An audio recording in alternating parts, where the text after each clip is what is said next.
Welcome everyone to Bound for Botany Bay, a mini-series on the trials and tribulations of Britain's first colonisation of Australia. In this 4-part series, we'll be taking a deep look into the lives of 4 individuals and their nuanced experiences of the penal colony.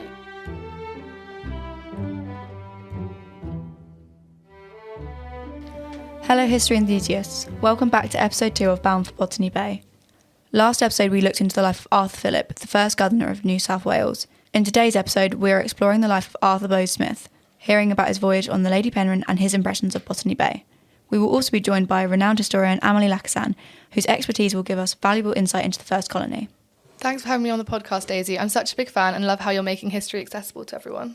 Thanks, Amelie. Let's start by discussing what the conditions were like on board the ship. Arthur, what kind of diseases were most prevalent? Whilst it has been widely circulated that conditions on board the fleet were poor, they were better than what was believed due to government funding, which ensured the good health of the convicts. In fact, the conditions on board the Lady Penrhyn were the best for the entire fleet, and were generally an improvement from British prisons. The health of the convicts was a priority for Commander Arthur Phillip, who ensured there was livestock and fruits and vegetables on board, which would also be restocked at stops along the journey. The convicts were released from their chains for daily exercise, and whilst there was cases of dysentery, scurvy and other diseases on the ship, it was actually very extraordinary how very healthy the convicts on board the ship in particular were, and also across the whole fleet. Amelie, why was the government so concerned with the welfare of the convicts, particularly on the ships? As the ship was part of the First Fleet, it was government chartered, which meant looking after the health of everyone was crucial to ensure that everyone was ready to cultivate the new colony on arrival. The ships on the fleet, including the Lady Penrhyn, suffered with overcrowding, limited rations and poor hygiene due to a delay in a shipment of clothing for the women. However, Mr. White was another surgeon on board the Lady Penrhyn. His declaration of the Lady Penrhyn as the healthiest ship is notable because it contrasts with the harsh conditions and high mortality rates experienced on many of the other ships of the First Fleet.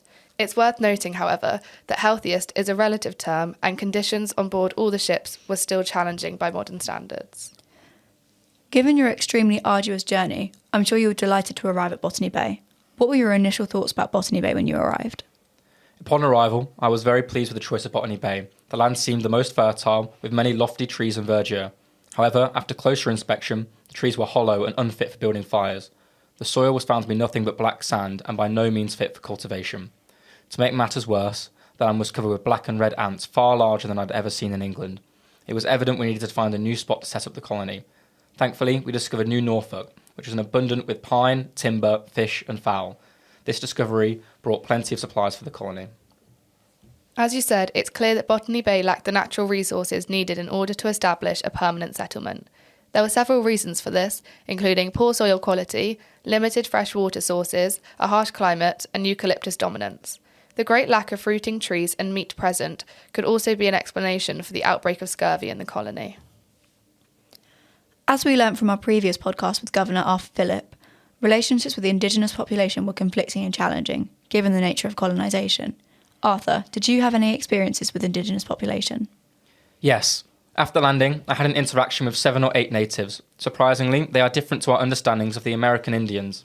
I was shocked at their loud, harsh language. Whilst they do not seem hostile, I believe them to be stupid and indolent set of people. During the settlement, we had several encounters with the native population. Many of our convicts and seamen were killed by the natives, with one convict claiming that he was pelted with stones by a native. His injuries were most severe. He was feeble for a long time as I treated him. Arthur, I would just like to say that using the word native to describe the Indigenous population of Australia is no longer considered politically correct. Instead, if you can, try using the person's clan or tribe name, and if you are talking about both Aboriginal and Torres Strait Island people, it's best to say either Indigenous Australians or Indigenous people. Similarly, Arthur's perception of the Aboriginal population was part of the classic discourse of the time, portraying Aboriginals as hostile and aggressive. We must therefore consider Arthur's account of the Aboriginal population as subjective.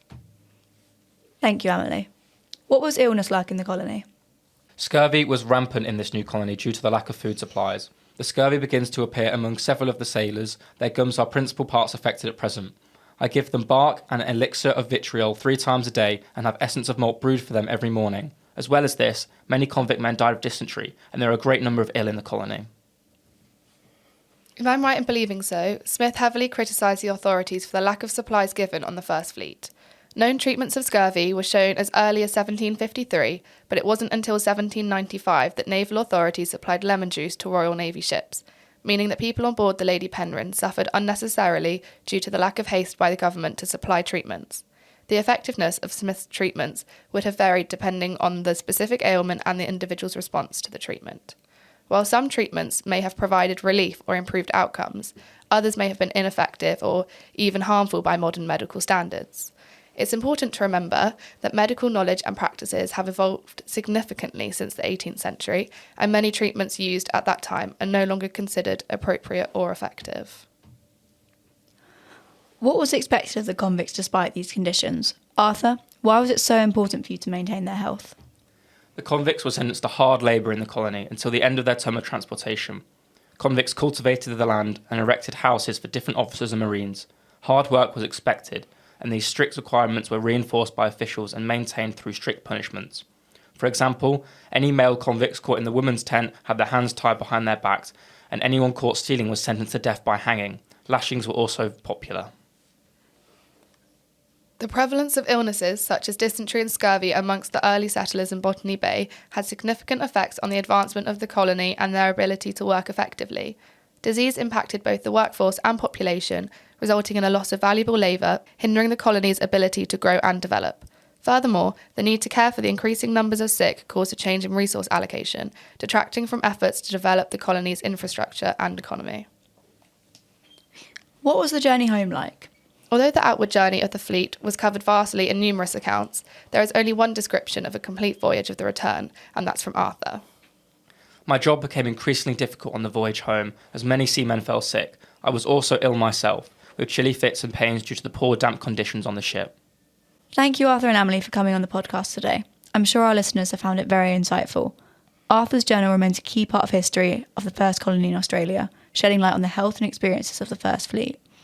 It is vital to our understanding of the conditions of the colony and how this impacted the initial settlement. Thank you both. Thank you.